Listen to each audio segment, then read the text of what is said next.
ndị ọma ekele m unu.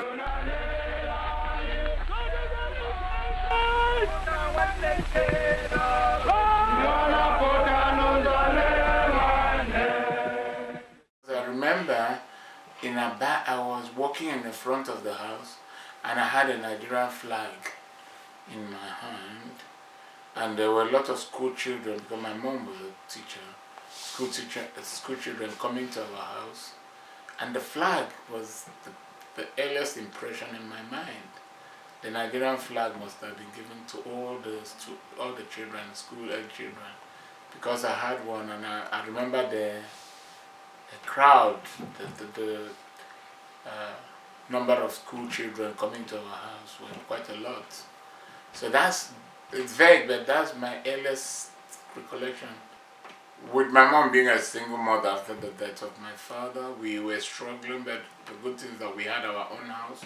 My mom was taking rent from our house in Aba, and we did not have to pay rent. So that helped a lot. My mom being also a professional was getting some salary, which placed us probably slightly above the average. If my father had been alive, we would have been probably upper class, because by then my father has gone to university and come back and was actually, hoping to hold a very, very high position in the education system, maybe a principal of a college. So, but without him, like I said, my mom being a single mother, struggled a bit. But and all in all, we were above average. The onset of the war was beset by rumors. There were just too many rumors about Hausas coming to take people to kill, about Hausa people killing Igbos in the north. Those rumors were not empty. A lot of them were truthful. The pogrom of 1966 was a reality. A lot of Igbos were killed in the north. After the killing of the Igbo in the north, the Easterners were very upset. The way thousands of people were killed in the north, and decided that the Federation could not stay the way it was. It had to be renegotiated. Like I said, the air was rife with rumors of all kinds. And then we knew when the war broke out, because the northern troops started invading Nsukka, and Ojukwu reacted by sending, first of all, the police. Because when this crisis started, a lot of Igbos who were in the police force came back, a lot of Igbos who were in the army came back, and they were the nucleus of the Biafran Defense Force. So at the break of the war, before even my mom left Aba, he sent me to go to Arochukwu to stay with my grandfather, because she felt that Arochukwu was safer than Aba, and she was right, because it was not long after I left, by early 1968, Aba fell to the federal troops, and my parents had to scramble back to Arochukwu. So my earliest memory of that time was the air raids in Aba, because at that time also in our house in Aba, my maternal uncles had come back from Enugu to be living in our house in Aba. So in a way it was a bittersweet experience, because I had all my uncles around, which was a joy to have them. Uncle JJ, Uncle Philip, Uncle Savio, all of them had come back from their various stations in Enugu, because Enugu fell to the federal troops before Aba. So they had come back to stay with us then. And there was this incessant air raids on Aba by the Federal Air Force, raiding Aba, dropping bombs.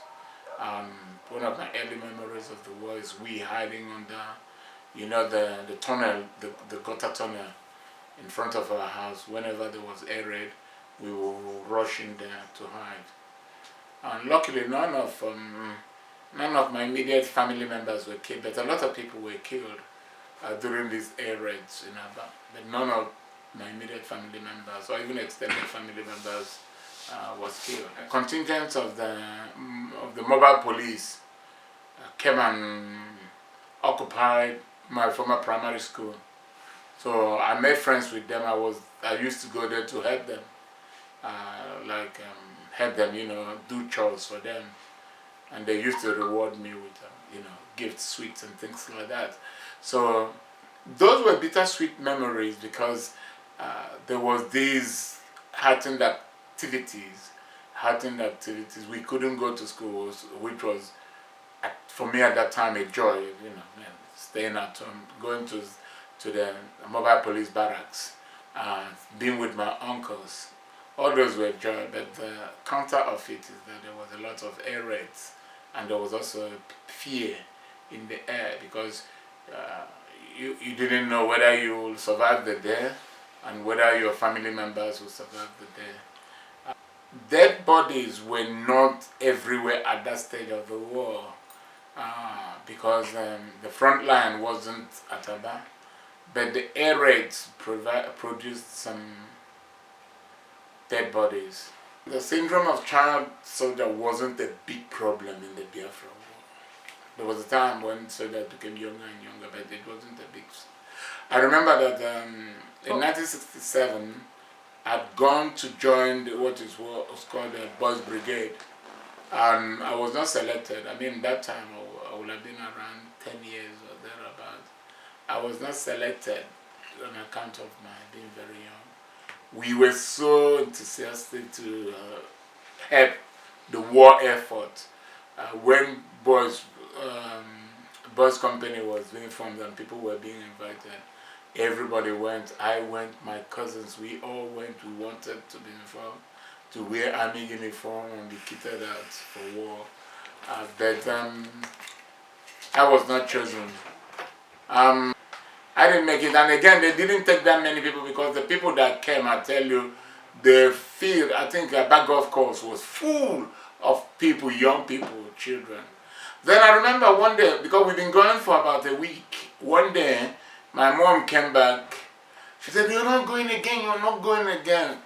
At that time, it was like a picnic atmosphere.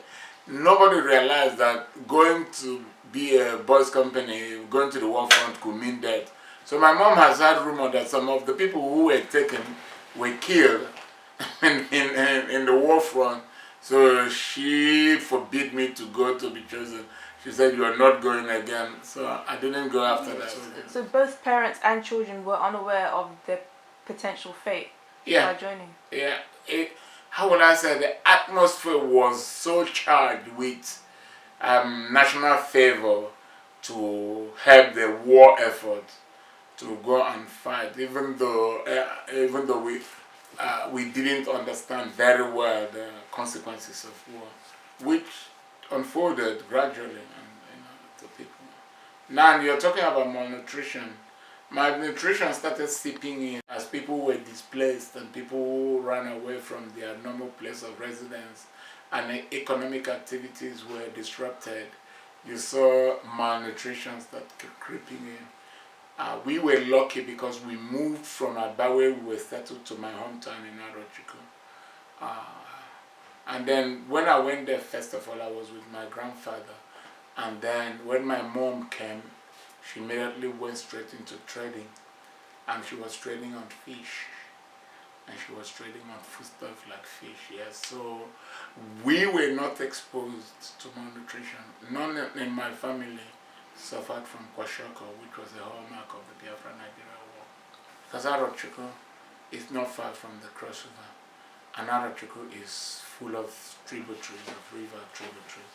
So there was a lot of fish in Arochukwu. In those days, and it still is, because of the sheer number of rivers around Arochukwu. If you could measure Ichukwu's popularity in 1968, it would have been 100%. He was so popular. But with the progression of the war, you understand, the death and the deprivation, the lack of food, the lack of nutrition, the lack of comfort, people started questioning the war. But everybody was convinced that the war was forced on the Igbos, that we didn't want to go to war. So that was a morale sustaining feeling factor in the war. A lot of people realizing that we really didn't have any other option than to go to war to defend ourselves. It wasn't as if we were invading the Biafran territory, the Nigerian territory. It was just that we were defending the Biafran side of Nigeria, and we wanted independence because of the pogrom of 1966. So people were willing to endure hardship. But with death, if you lose a family member, then you start rethinking, why should I lose somebody? And a lot of people died. My family, my immediate and extended family, we did lose people before the end of the war. I lost my favorite uncle Izuma.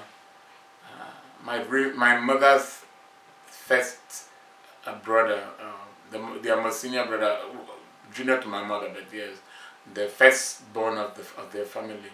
We lost him during the war. By the time he died in 1969, he was shot in the war around. He was conscripted, and he was shot in the chest. And then he was brought to hospital in Ututu, which is a nearby town to Arochukwu. I went to see him one day in 1969. I went to see him. When he saw me, he was so happy. He said he didn't know whether he would survive this war or not, but that he's so glad he saw me. I stayed with him till it was going to be dark, and I had a long distance to walk home. Then I left him. I left him hoping that I would see him again. The bullet had entered from the front of his chest and exited at the back. And probably if there was adequate medical treatment, he would have survived. He was hanging on when he was in the military hospital in Ututu until he was now transferred to Abriba. And then when he went to Abriba, it wasn't long. Abriba fell to the federal troops, and we lost contact with him, and he never came back from the war. So I believe that, probably when the federal troops overran the hospital, they killed him, and probably every other person who was there. There was incident at Asaba where the federal troops came and killed a lot of people. Even though the Asaba people welcomed them, they still killed a lot of the town folks of Asaba. So there were things like that. There was also the atrocities that the Biafran troops committed, like the Asan wipeout, when the Asan people of Cross River State helped the federal troop to come into their town, and if I recall it correctly, the Biafran side went and fought them and drove them out, and then decided to mass punishment of the people. So there were these atrocities which we heard about, that being a child, still a child till after the war, we had these rumors. Like I said, one of the hallmarks of the Biafra Nigeria war was the abundance of rumors. There were stories that were raised to raise morale, like Johnny Wabeke and B26, which was the Biafran effort. The Biafran effort at that time, which was non-existent, managed to gather the Second World War B26 plane, and the Biafran side, let me say, they hired a British pilot who was, became a legend, Johnny, who, a lot of stories were built. Yeah, that Johnny Wabeke being a European, Johnny Wabeke was bombing Nigeria. I mean, Nigeria had a more proper air force than Biafra, and it wasn't a long time they destroyed the B-26, and that rumor gradually faded away. So there were rumors raised by the Biafran side to boost morale during the war. Because we were still in Arochukwu when the war ended. And when peace broke out, people gradually went back to their stations. Things have come back to fairly normal, but between 1970 and 71, there was no really appetite or room for resentment or anything. Then there were now 12 states of the Federation, and we were in the East Central states. and the Ibibios had received their own Cross River State, and the riverine people were in River State. So the eastern region has been carved into 3 states. So people were just busy getting on with their lives. In adversity, there's a great act of kindness, and that was a hallmark of the war. People putting their own life at risk to help others, to rescue people who were bombed out, to give accommodation to strangers, during the war. Because we all had, especially at the beginning of the war, the whole people in the East had this sense of purpose to defeat the northern invaders, the federal government, and establish our nation, Biafra nation. And everybody's hand was on deck to achieve that. Unfortunately, that didn't happen.